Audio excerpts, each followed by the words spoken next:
Bonjour à tous les amis. Bonjour tout le monde. J'espère que vous allez bien. Ben moi j'espère aussi. Toujours, nos vidéos démarrent toujours pareil. Les amis, à l'occasion de nos 6 mois au Canada, parce que ça fait 6 mois. Ça fait 6 mois pile poil là. On s'est dit pourquoi pas faire une petite foire aux questions et répondre à toutes les questions que vous aviez à nous poser. On avait mis un post sur Instagram où on vous proposait de nous poser des questions de tout type et on a eu beaucoup de questions. On en a sélectionné quand même pas mal. Des questions de tout type d'ailleurs. Ouais, c'est ça. Voilà, on va répondre à toutes vos questions dans cette vidéo. Regardez, on a préparé le thé. Ouais, c'est vraiment tranquille. C'est posé, c'est chill pour répondre à vos questions. C'est parti.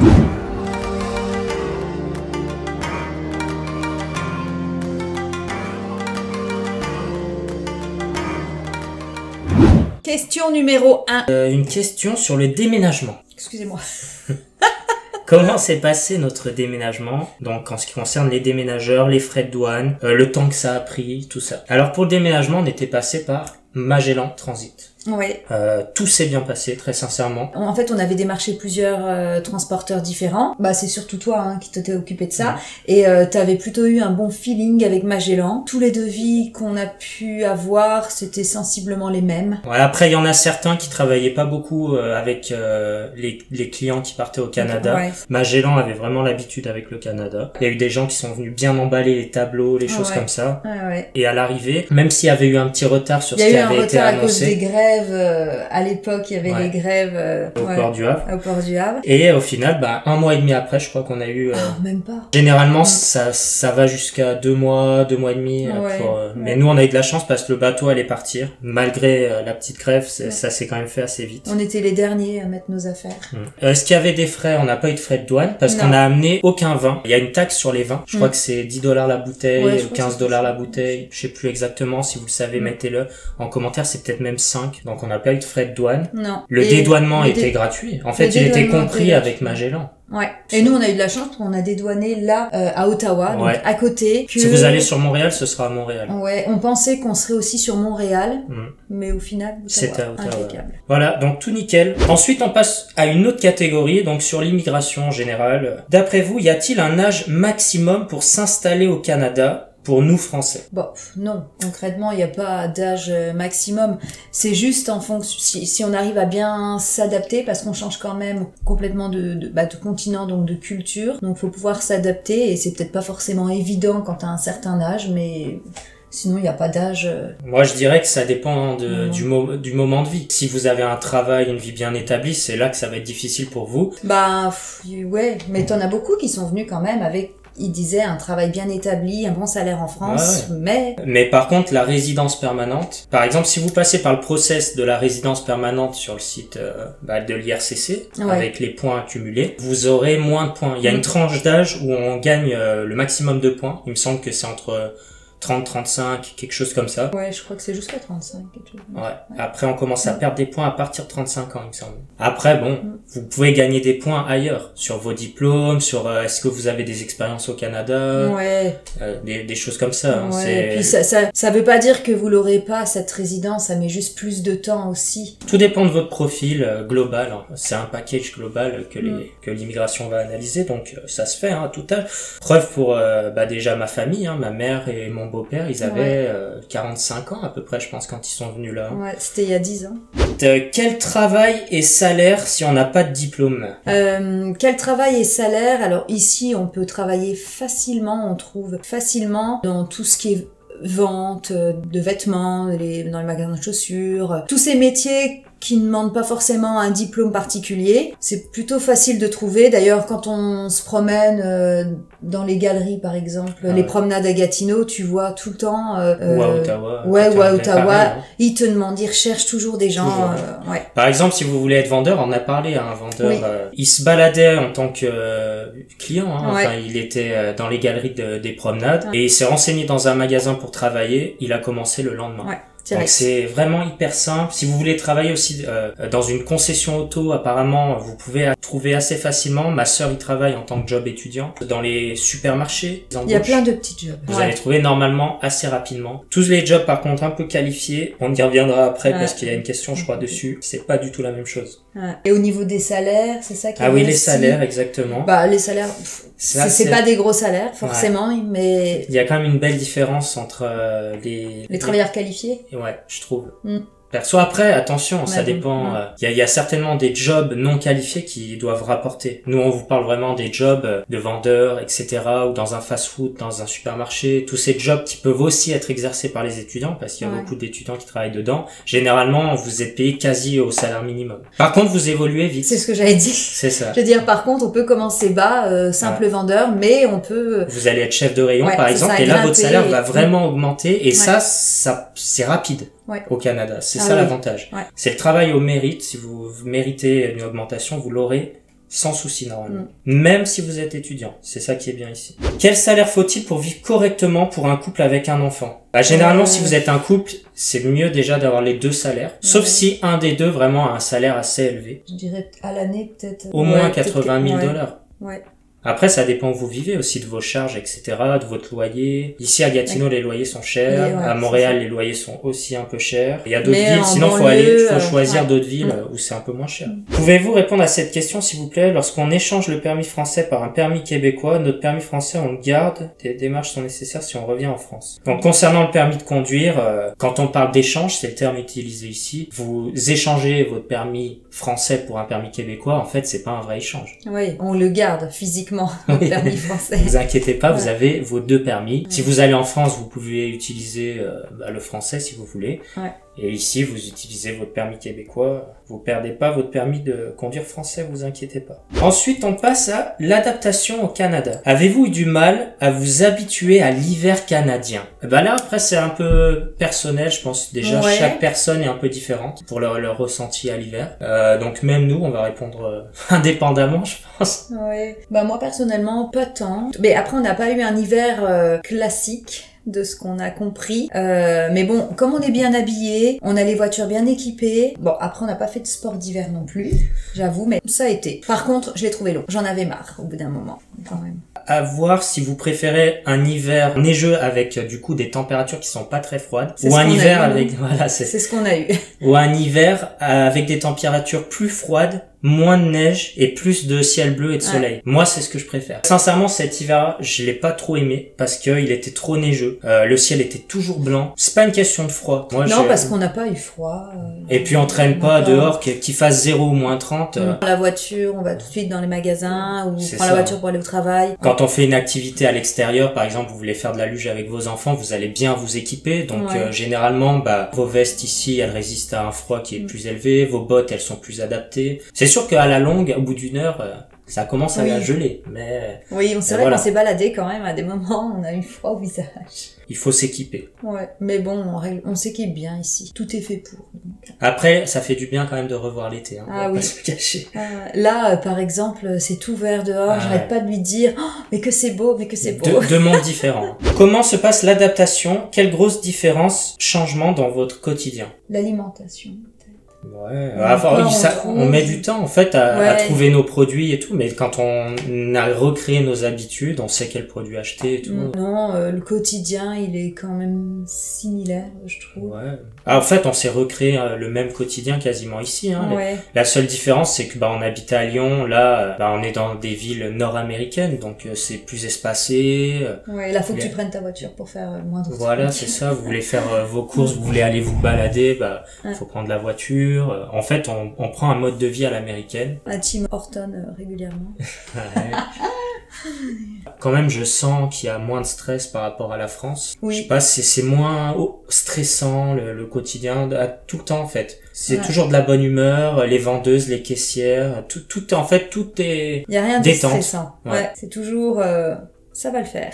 Ouais. C'est pas grave, ça va le faire. Moi, j'ai un peu plus de mal, mais un peu avec ça quand même. Ça dépend sur quel sujet, en fait. Ouais. Sur un quotidien, ça fait du bien. Et après, par contre, quand vous avez des choses que vous voulez régler rapidement. C'est ça, en fait, ce que je voulais dire, c'est que on n'a pas forcément eu de soucis, mais si on a un souci, peut-être que je serais un peu plus perdue, là, on a envie de booster, de dire, non, mais c'est important, il faut régler ce problème rapidement. Comment se passe l'acclimatation dans le boulot en tant que Français? Faut savoir qu'ici, déjà, il y a énormément d'étrangers. Ouais. Vous êtes dans des milieux généralement multiculturels.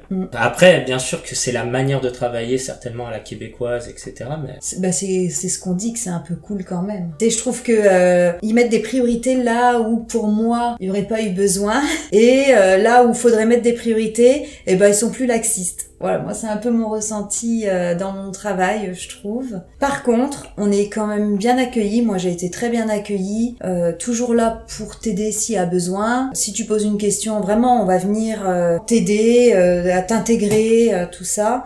Ils sont très ouverts, on peut parler de tout. Les tabous c'est pas les mêmes qu'en France, hein. Argent, sexe, tout ça, ça va sortir.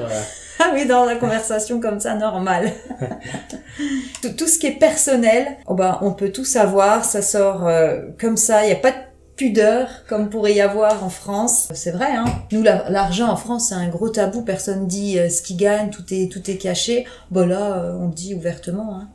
C'est plus dans la profession où ça met un petit peu du temps parce qu'on change de continent, de façon de faire. Donc ça met un petit peu plus de temps et de langage aussi. C'est difficile, hein. Quand on a des habitudes liées encore plus à une culture, donc c'est encore plus ancré en nous de modifier ces habitudes. Ouais. Et surtout quand elles sont et professionnelles et personnelles. Ouais. Dans les discussions, dans ce qu'on peut dire, pas dire, dans les manières de réagir, tout ça. Donc voilà, ça met un petit temps, mais... Faut prendre le temps. Il y a des gens qui s'y vont pas. Non, mais il faut se laisser le temps aussi, je pense, parce que si tu te braques tout de suite... C'est ça. Voilà. Il y a un petit cap à passer, en fait. Je pense que... Il y a des gens qui passent pas ce cap. Ouais, je pense que réellement, on est bien installé, je dirais, peut-être au bout d'1 an, quand même.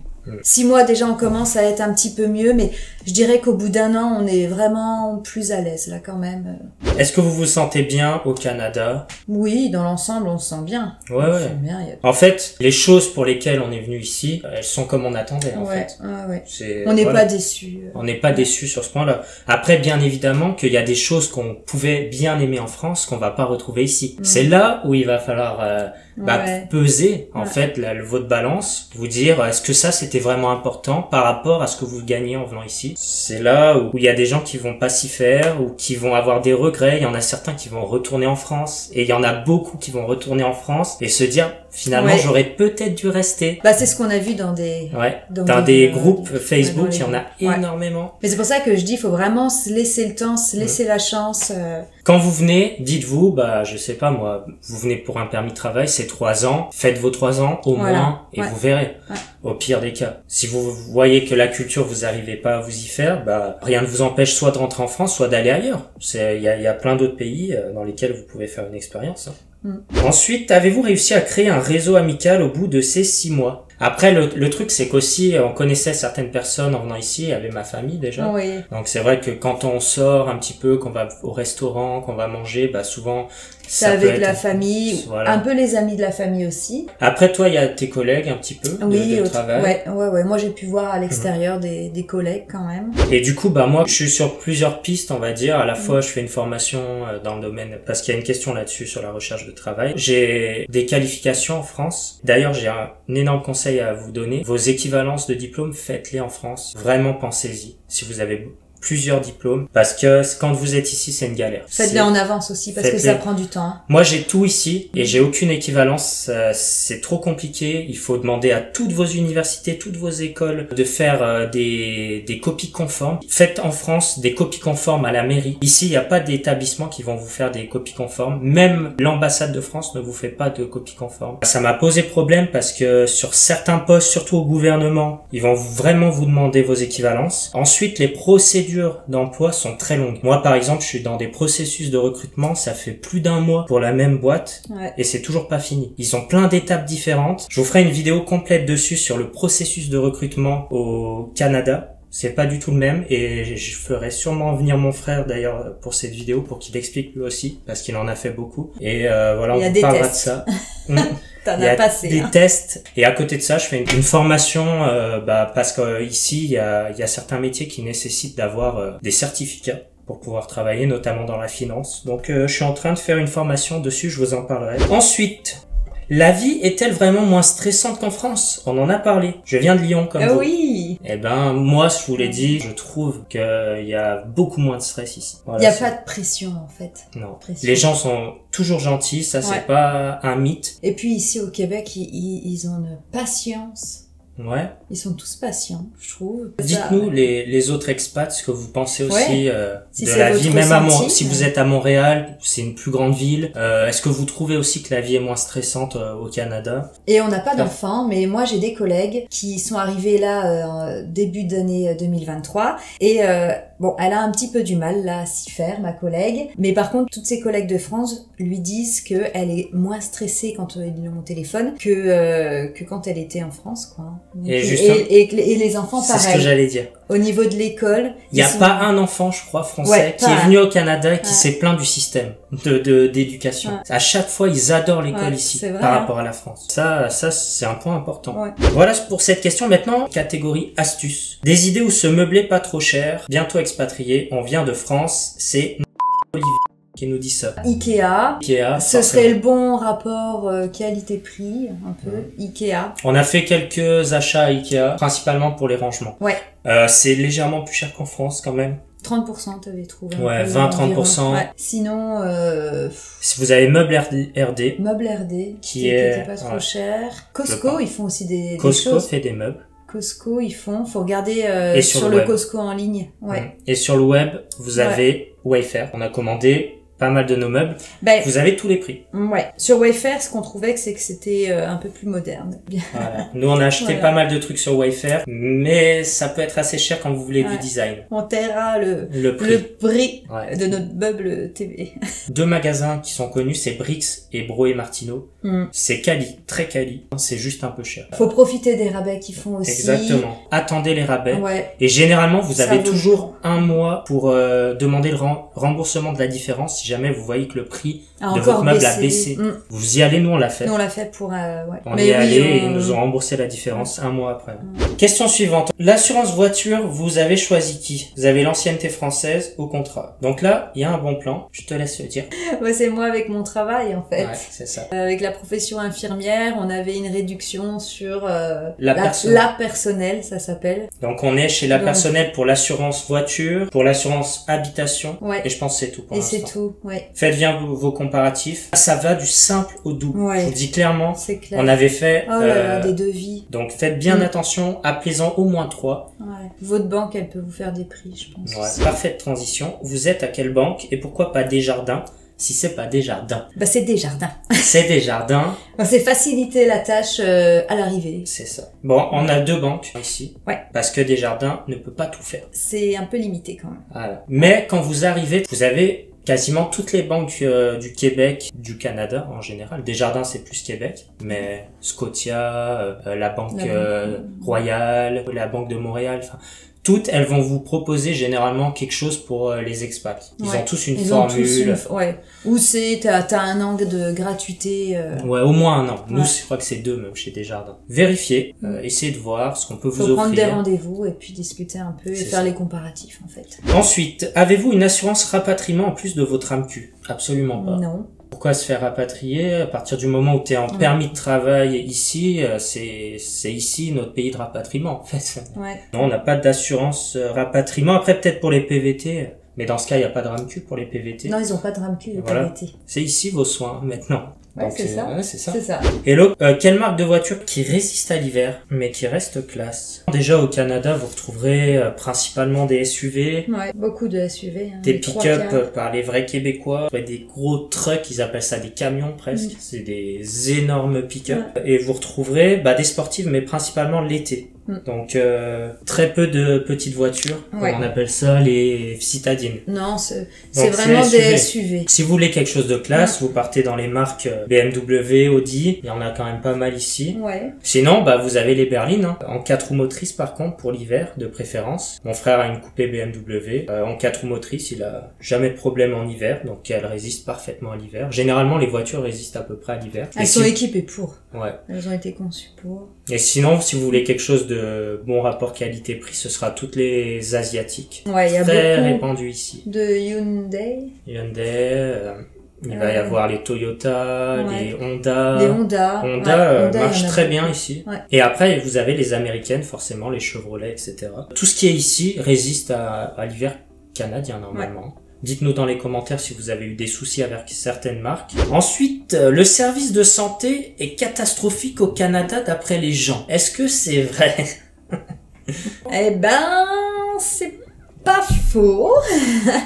Et c'est pas forcément vrai non plus par rapport à ce que les gens diraient. Je crois que c'est un peu comme en France où ça devient un peu un désert là. Donc là, il manque énormément de personnel pour tout. Et c'est vrai que quand tu arrives, tu es sur une liste d'attente pour avoir un médecin de famille. Voilà, on va dire que c'est le problème principal qui est rencontré par les expats et par les Québécois eux-mêmes. C'est de trouver un médecin de famille. Ouais. Après, c'est pas obligatoire pour se faire soigner. Ça veut pas dire que vous allez pas vous faire soigner. Vous allez juste aller dans un centre médical ou à l'hôpital directement si vous avez un problème. Mais sinon, tout ce qui est santé de manière générale, vous allez chez votre médecin, vous allez à l'hôpital, vous serez pris en charge gratuitement, vous avez même pas votre carte bancaire à sortir. Ouais, vraiment avec la RAMQ. Ouais.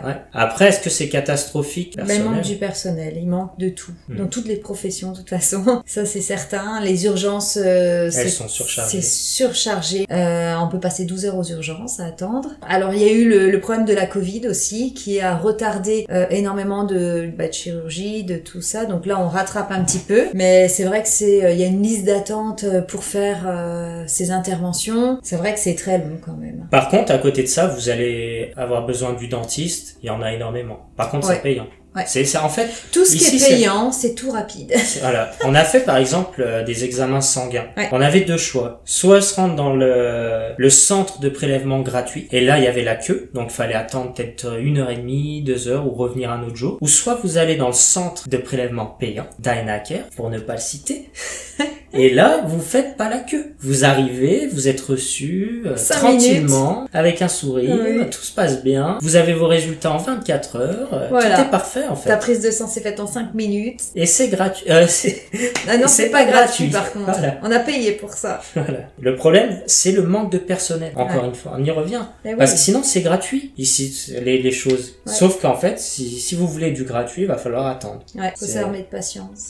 Quels conseils pouvez-vous nous donner pour le service de santé au Canada? Donc, ce qu'on peut dire, c'est prendre une mutuelle. Ça, je pense, Comme ça, par exemple, si vous allez faire votre prélèvement sanguin payant, en fait, vous allez être remboursé par votre mutuelle. Soit vous en avez une avec votre boulot, soit vous avez des mutuelles qui sont proposées, par exemple, par la Croix-Bleue, elle est très connue, elle est pas très chère. Elle est pas si chère que ça. C'est clair. Les remboursements, sont plutôt bons. Voilà. Renseignez-vous, il y a la Croix-Bleue, il y a Desjardins qui en proposent aussi, et puis il y en a d'autres, je sais plus lesquels.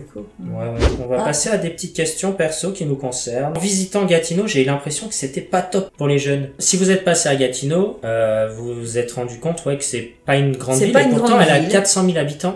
Mais sauf que les villes américaines sont vraiment différentes des villes françaises. C'est sûr que Gatineau, si vous êtes jeune, que vous voulez faire la fête, faire des connaissances, etc., c'est pas la ville qu'il vous faut. Non, c'est pas ça. Il y a Ottawa, cela dit, qui est à côté. Nous, on est souvent à Ottawa, c'est à 10 minutes, un quart d'heure à peine. Quand on veut un centre-ville avec des bars. Et encore, Ottawa, c'est pas les rois de la vie nocturne. C'est une zone plus familiale de notre point de vue. C'est pour ça qu'on est venu ici. Parce que nous, je sais que vous nous donnez 20 ans, on n'a pas 20 ans. On en a 25. Ensuite, vous passez plus de temps en Ontario qu'au Québec. Qu'est-ce que vous préférez le plus? Voilà, on a quasiment répondu à votre question dans la question précédente. On est plus souvent Ottawa parce que c'est un peu plus dynamique. Ouais. Quand même. Bah, le centre-ville est sympa. Petit parc, voilà. Et par contre, ici à Gatineau, il y a des grands parcs. C'est plus nature.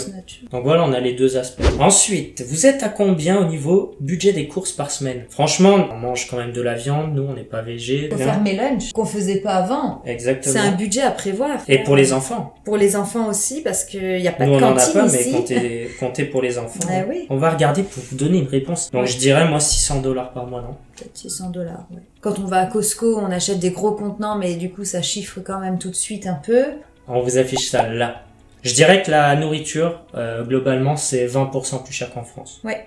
Dites-nous si vous, sur la nourriture, vous trouvez que c'est plus cher. Alors également, dans notre vidéo sur le logement, vous étiez nombreux en commentaire à nous demander le prix de notre loyer. Alors on va vous répondre, parce qu'on a oublié de le mentionner dans la vidéo. Le loyer est de $1 750.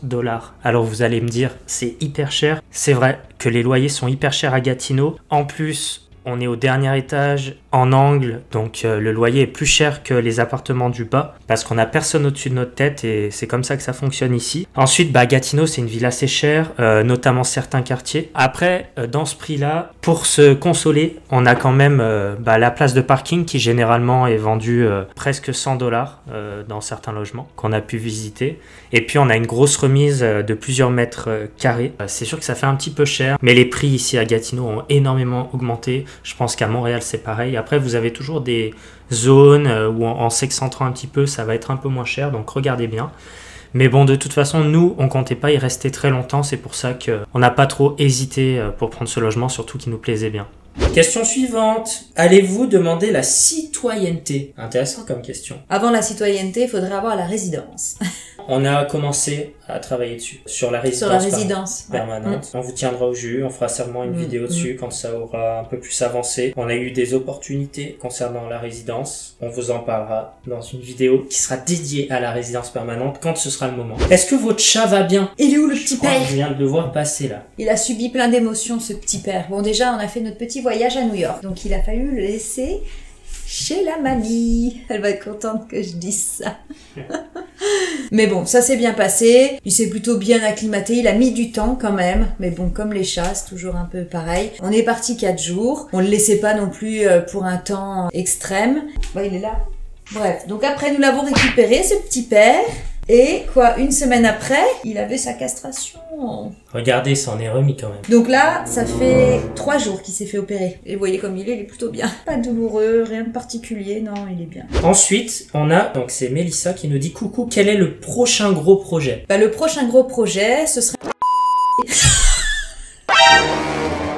On n'a rien entendu là. T'es à l'aise là? On n'a rien. T'es à l'aise mon vieux? En fait, il y en a pas qu'un. Il y en a plusieurs. On est toujours plein de projets et c'est ce qui est bien. Ouais. C'est important d'avoir des projets tout le temps qui vous fassent vous lever avec des ambitions, etc. Et nous, ce qui est bien, c'est qu'on en a toujours. Parmi les projets, bien sûr, il y aurait déménager, d'acheter une maison. Et la résidence, hein. On va essayer d'avancer à ce niveau-là. Ouais. Est-ce que vous envisageriez de vivre ou de travailler à Montréal ou à Laval? On connaît pas en fait. Pas Montréal même. Après Laval, je sais pas. Il y a beaucoup de gens qui sont sur Laval. On n'a pas trop visité encore par ici. Québec, pareil. On n'a pas visité. Donc pour l'instant, pas vraiment. On n'est s'est pas pas sur posé un changement géographique là pour l'instant. Ouais. Par curiosité, quel âge avez-vous? Punaise, cette question, t'aurais pu la taire. Je la tais. Mais en tout cas, j'aimerais immigrer 45 ans. Est-ce que c'est trop tard? Comme je vous ai dit, ma famille, moi, ils ont immigré, ils avaient 45, je crois. Hein. Ma mère et mon beau-père, donc... Oui, c'est ça. Faut tenter. De toute façon, il n'y a pas d'âge. On a des nuisances sonores ici, là. Ça fait partie du job, on le voit sortir. Ah ouais? Écoutez la chanson.